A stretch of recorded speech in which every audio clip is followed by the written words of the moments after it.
अस्सलाम वालेकुम viewers and welcome to CNBC Pakistan, जिस पर आप देख रहे हैं सियासत मना है। This will run till 12 o'clock। आज हिलरी क्लिंटन साहिबा पाकिस्तान में थी, उनके साथ माइक मलन भी आए थे, उनके चीफ आर्मी ऑफिसर, और उन्होंने एक स्टेटमेंट दी, प्रेस ब्रीफिंग दी। उससे पहले हमारे सब लोगों को एक लाइन में खड़ा करके उन सबसे मिली, प्रेसिडेंट ज़रदारी साहब, प्राइम मिनिस्टर गिलानी साहब, हमारे चीफ ऑफ आर्मी स्टाफ और हमारे DGISI शुजा पाशा साहब और कियानी साहब। इन सब से मिलने के बाद इन्होंने काफ़ी एक कैंडिड डिस्कशन की, जो कि शायद हमारे हुक्मरान करना भूल गए हैं या करना बेहतर नहीं समझते। उसकी कुछ क्लिप्स हैं हमारे पास, उनके ऊपर पहले थोड़ा सा उनको देख लेते हैं। पहली क्लिप देखते हैं हिलरी क्लिंटन साहिबा की। This was an especially important visit. We have reached a turning point.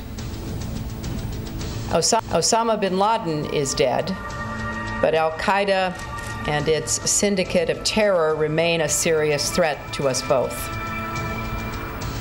There is momentum toward political reconciliation in Afghanistan, but the insurgency continues to operate from safe havens here in Pakistan. And the Pakistani people are standing courageously for their democracy and their future. But the country continues to face enormous economic, political, and security challenges. पहली statement में उन्होंने ये clarify कर दिया हमारी position क्या है। हमने उसामा बिन लादेन को मार दिया, उसके बारे में माफ़ी मांगने नहीं आए हैं, हम महज ये बताने आए हैं कि देख लो उसकी तरह के लोग जो हैं वो पाकिस्तान से ही ऑपरेट कर रहे थे, जिस तरह हम आपसे साल साल कहे जा रहे थे। आप लोगों की जो लाइन थी कि 6 साल से कि यहाँ नहीं है और वो आर्मी के काकुल की बगल में से निकल आया एबटाबाद में से, उसके बाद आप डिनाइल में चले गए, ये दुरुस्त नहीं था। या आप मान लीजिए कि पाकिस्तानी लोग बहुत खुद मुख्तार और गयूर अवाम हैं, लेकिन इनको जो सामना है प्रॉब्लम का वो इन्हीं के मुल्क में से है। अगली स्टेटमेंट देखते हैं। America cannot and should not solve Pakistan's problems. That's up to Pakistan. But in solving its problems, Pakistan should understand that anti-Americanism and conspiracy theories will not make problems disappear. ये था money shot, ये आज की money statement थी। इसके अलावा उन्होंने एक और बात भी की थी, वो भी हम आपको दिखाएंगे। उन्होंने कहा था कि जनाब अगर एड की आप बात करते हैं तो चाइना, सऊदी अरेबिया, ये जो सब आपके सो कॉल्ड दोस्त हैं, इन सब के सारे पैसे अगर मिला दें उससे ज़्यादा हम अमेरिकन आपको देते हैं। लेकिन फिर उन्होंने कहा देखिए आपको हमारे साथ, हम आपकी मसले हल करने नहीं आए, वो आपका अपना काम है, लेकिन आपको ये भी सोचना होगा फिर कि ये एंटी अमेरिकनिज्म जो है और कंस्पिरेसी थेरीज़, यानी कि आप जो ये थेरीज़ को कब करते हैं, साजिशी जहन जो आप इस्तेमाल करते हैं, इसके साथ चलते हुए आपको क्या मफाद हासिल होगा। ये स्टेटमेंट थी हिलरी क्लिंटन साहिबा की। पूरी स्पीच जो थी उसके अंदर जितना कैंडर था वो मेरे ख्याल में हमारे अपने जो लीडर्स हैं वो दिखाने को शायद हम उससे तरसे हुए हैं, इसलिए थोड़ा अजीब लग रहा था। मोहम्मद अली जिन्ना साहब को भी कोट किया था कि हम जो हैं अभी मुश्किलात में हैं, लेकिन बाद में जो है वो अच्छे ज़माने आने वाले हैं। और मुझे वो सुन के फिर ख्याल आया कि हमारे कौन सा हुक्मरान था आखिरी जिसने मोहम्मद अली जिन्ना साहब को कोट किया था। बीबी शहीद को तो बड़े कोट करते हुए मिले, नवाज शरीफ साहब अपने आप को कोट करते रहते हैं, इमरान खान साहब काफ़ी जनरल्स को कोट कर देते हैं, लेकिन मोहम्मद अली जिन्ना का कोट बड़े दिनों बाद सुना, अफसोस के अमेरिकन फॉरेन सेक्रेटरी से सुना। हमारे साथ आज जो हमारे मेहमान हैं एम्बेसडर अयाज वज़ीर साहब हैं। Thank you very much for joining us. इन्होंने एक आर्टिकल लिखा था जो कि दैट स्टक विद अस, 28 मार्च 2011 को लिखा था, आवर बर्डन ऑफ लाइज, हमारे झूठ का बोझ, जिसको उन्होंने शुरू किया था ये इस कोट से, make the lie big, make it simple, keep saying it and eventually they will believe it. झूठ को बड़ा करें, सिंपल रखें, बार बार कहते रहें, मान ही जाएंगे। अयाज वज़ीर साहब, क्या हम अभी भी यही कर रहे हैं? जी, मैं शुरू ही इधर से करूंगा कि ये वार ऑन टेरर जिसको बार बार हम कहते हैं कि ये हमारी जंग है, न ये हमारी जंग थी, न ये हमारी जंग है, ये बार बार कहते हुए अब हर एक आदमी तकरीबन जो आपके खासकर एंकर लोग हैं आपके टीवी के, हर एक अब यही कहने लगा कि ये हमारी जंग है।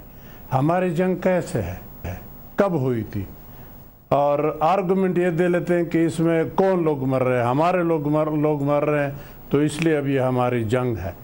ऐसे जंग किसी की नहीं होती। ये जंग आपके ऊपर थोपी गई ही, आपके हुक्मरानों ने आपको सच नहीं बोला, वही जो आर्टिकल का आप जिक्र कर रहे थे वही किस्सा हमारे साथ यहाँ हुआ।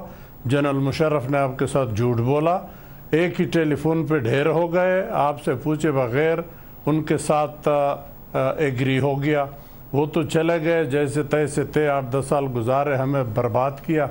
उसके बाद जो जमहूरी हुकूमत आई تو عوام کے بڑے زبردست ان کے ایکسپیکٹیشنز تھی کہ جمہوری حکومت وہ پالیسی بدل دیں گی اور عوامی خواہشات کے مطابق ان کو ڈھال دیں گی. یہ ایسے نہیں کہ ہم امریکہ سے عوام ہمارے دشمنی چاہتے تھے، لیکن صحیح راستے میں اس جنگ کا صحیح تعین کر لیتے تاکہ عوام اور حکومت اکٹھے چلے. اب اس جمہوری حکومت کے آنے سے پہلے ہماری آرمی اور ہمارے لوگوں کے درمیان میں کتنی بڑی خلا تھی، کتنا بڑا گیپ تھا. یہاں تک نوبت آئی تھی کہ آپ کے آرمی کے اندر سرکولر چل پڑا کہ آرمی کا نمبر پلیٹ باہر ڈسپلے نہ کر لے، پبلک میں یونیفارم نہ پہن لے. تو these were the lies that were told to us. ہمیں سب کچھ نہیں بتایا تھا.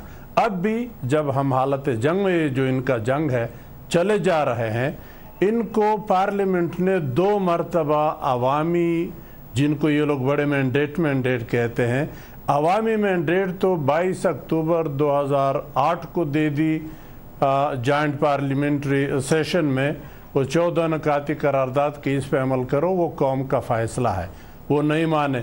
اب ایبٹ آباد کے انسیڈنٹ کے بعد جب جوائنٹ سیشن پارلیمنٹ کا ہوا، پھر 12 نکاتی پروپوزل آ گیا، ریزولوشن پاس ہوا، پچھلے ریزولوشن کی بھی تائید کر لی، نیا ریزولوشن پاس کر لیا.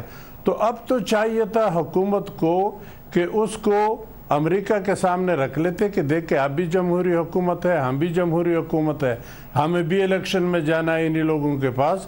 اب ان لوگوں نے یہ فیصلہ ہمیں دے دیا، آپ ذرا صبر کر لیں، آرام سے گھر بیٹھ جائیں، ہم عوام کے ساتھ رابطہ کرتے ہیں، پھر آپ کو ایک جواب دے دیں گے.